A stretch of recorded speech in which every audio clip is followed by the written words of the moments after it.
뉴스뱅크의 마지막 코너 정가 말말말 시작합니다. 네, 전문가 두 분 더 모셨습니다. 한호섭 전 청와대 선임행정관, 서영호 두문정치전략연구소장. 어서 오세요. 안녕하세요.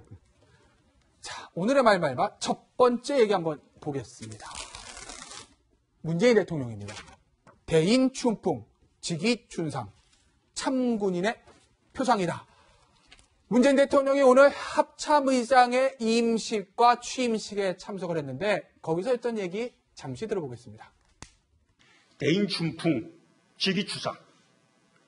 자신에겐 엄격하면서 부하들에게선 늘 순진 형님으로 불린 부하사랑 모습은 자식을 군대에 보낸 부모님들이 바라는 참군인의 표상이었습니다.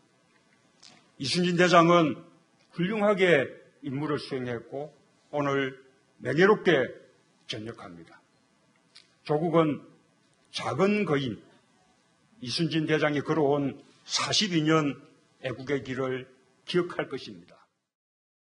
자, 합동참모장 이 취임식은 대통령이 이전에는 간 적이 없는데 오늘 자리 정말 이례적입니다. 왜 갔습니까? 그렇죠. 대한민국 건군 이래 합참의장 이취임식에 대통령이 처음으로 참석을 했는데요. 네. 저는 아무래도 북한의 무력 도발에 따른 국민들의 안보 불안 심리들을 막기 위해서 강력한 자주국방의 의지, 강군의 의지들을 대통령이 보여주기 위해서 갔다는 생각이 들고요. 예. 두 번째는 무엇보다도 송영 국방장관이 해군 출신이고 그 다음에 정경도 합참의장이 공군 출신 아니겠습니까? 예. 이 육군이 아닌 비육군 출신 이 장군과 합참의장에게 힘을 실어주는다. 즉 국방개혁에 대한 강력한 의지들을 천명하기 위해서 의례적으로 대통령이 참석하는 건 아닌가 생각이 듭니다. 네. 박지원 변호사. 근데 오늘 이순신 합참의장에게 선물도 줬다고요? 네. 캐나다행 항공권. 이거 무슨 의미입니까? 아마 이걸 줌으로써 사실은 좀 큰 역할을 좀 해달라는 게 아닌가 예. 생각이 듭니다. 대통령이 직접 참여하는 것도 마찬가지고, 이 감으로써 이 특별하게 주는 것도 사실 의미가 있지 않을까요? 뭐 특히 40년 군생활 오래 했기 때문에 한번 해외여행도 한 번도 못 해봐라, 갔고 이건- 다른 캐나다에 있는데 예, 그죠? 이런 걸 사실 이런 경우가 있을까 할 정도로 네. 섬세한 모습이 보입니다. 예.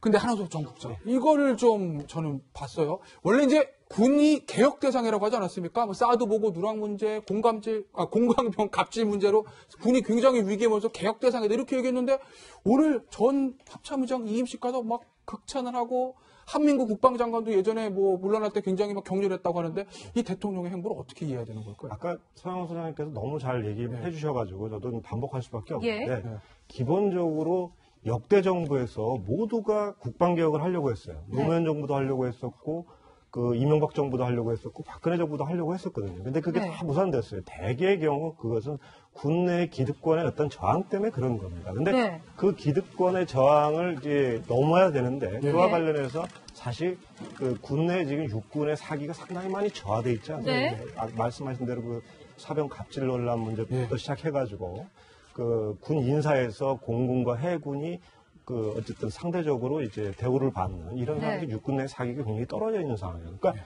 사실은 국방개혁 이슈는 국방장관의 임무예요. 그러니까 엄밀히 얘기해서 합참의장은 전쟁 책임자 아니겠습니까? 그렇죠. 그러니까 굳이 따져서 간다고 한다면 국방장관의 취임식에 가서 저 말씀을 하시는 게 더 맞죠. 그럼에도 불구하고 저희 가려고 했던 것은 아까 서 소장님께서 말씀하신 대로 그 군에 그리고 국방장관에게 국방개혁에 힘을 실어주겠다. 그런 의미가 강하다고 봐야 되겠습니다. 이제 내일부터 을지 연습이 이제 시작이 되는데 북한 도발 앞으로도 계속될 것 같다는 우려도 있고요. 오늘은 또 이제 해리스 미국 태평양 사령관이 방한을 하고 내일 또 포스타인 하이튼 전략 사령관도 방한을 합니다.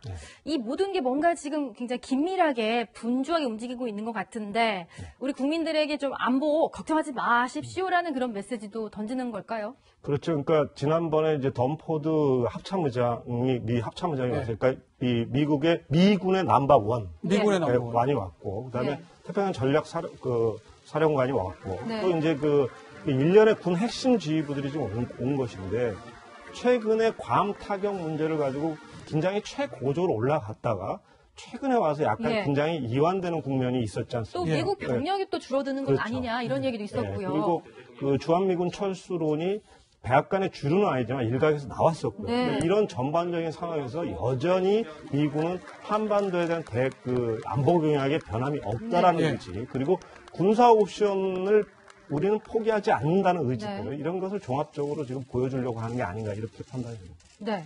저는 뭐 이 을지 프리덤 가디언 훈련 이후가 문제라 생각이 드는데요. 이후요. 예, 우리나라에서 일단 한미 훈련에서 미군 참여가 7,500명이 줄었고 네. 미 전략 자산이 투입되지 않은 걸 통해서 그렇죠. 일정하게 북한의 유화적 세초를 남북 간의 긴장을 완화시키려고 하는 의도를 보이는 게 아닌가라고 하는 해석도 해석은 가능한데 맞죠. 네. 과연 북한이 예정과 다름없이 을지 훈련이 있은 다음에 바로 도발을 한다. 도발을 해왔었죠. 예. 잠수함에서 발사한 탄도미사일 네. 실험도 했었고 미사일 발사 시험을 해왔었는데 제가 볼 때 그렇게 하지 않는다라면 만약에 일제훈련 이후에도 중간에도 북한에서 네. 만약에 도발이 없다라고 한다면 이것은 북미 간에 남북 간에 대화 국면의 초기에 진입하는 건 아닌가라고 하는 것을 판가름할 수 있는 시금석이 되기 때문에 예. 이번 일제훈련에서의 북한의 대응에 대해서도 주목해볼 필요가 있다는 생각이 듭니다. 네.